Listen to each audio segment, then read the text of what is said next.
कणिक मळण्याची योग्य पद्धती। तर या ठिकाणी मी ताटामध्ये पीठ चाळून घेतलेलं आहे, त्यामध्ये आपण चवीपुरतं मीठ टाकणार आहोत। 1 चमचा त्यामध्ये आपण तेल टाकायचं आहे। या पद्धतीने जर तुम्ही कणिक मळली तर खूप छान पोळ्या होतात। मीठ आणि तेल टाकल्यानंतर हाताने थोडंसं मिक्स करायचं आहे आणि थोडं थोडं पाणी करून आपण याचा गोळा बनवून घेऊया। छान पोळ्या फुगण्यासाठी पीठ कशा पद्धतीने भिजवायचं याची ही योग्य पद्धत आहे। तर या ठिकाणी मी पाणी थोडं थोडं टाकून, एकदाच पाणी जास्त टाकायचं नाही, थोडं थोडं करत करत आपण हा पिठाचा गोळा मळून घेणार आहोत।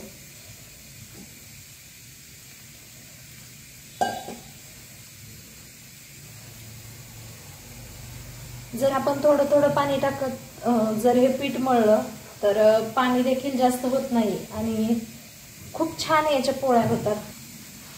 पीठ मळण्यासाठी जास्त वेळ देखील लागत नाही, अगदी 5 मिनिटांमध्ये पीठ मळून होतं। आणि अशा पद्धतीने जर तुम्ही पीठ मळलं तर खूप छान पोळ्या होतात।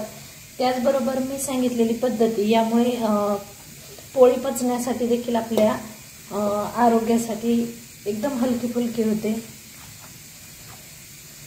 तर अशा पद्धतीने आता मी या ठिकाणी पीठ मळून घेतलेलं आहे, अगदी 2 मिनिटांमध्ये हे पीठ मळून झालेलं आहे।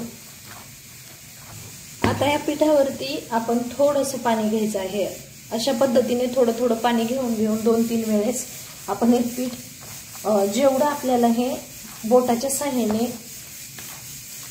मळता येईल तेवढं आपण हे मळून घ्यायचं आहे। यामुळे काय होतं, ही पोळी जी आहे ती पचायला हलकी होते, यामुळे पोटात गॅसेस वगैरे होत नाहीत आणि छान अशी मऊ लुसलुशीत देखील होते। तर अशा पद्धतीने आपण उलट्या हात हे पीठ टिंबून घ्यायचं आहे। 2 ते 3 वेळेस आपण पाणी घ्यायचं आहे।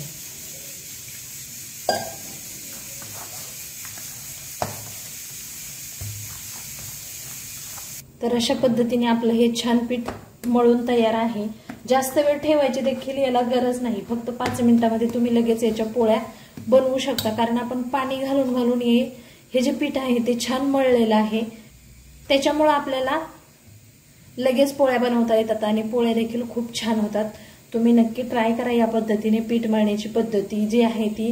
तुम्ही अशा पद्धतीने जर पीठ मळलं तर तुमच्या पोळ्या एकदम छान मऊ लुसलुशीत राहणार आहेत। दिवसभर तुमच्या मुलांच्या टिफिनला किंवा तुमच्या मिस्टरांच्या टिफिनला जर देणार असाल, अशा पद्धतीने पीठ मळून जर याच्या पोळ्या केल्या तर खूप छान राहतात। नक्की ट्राय करा।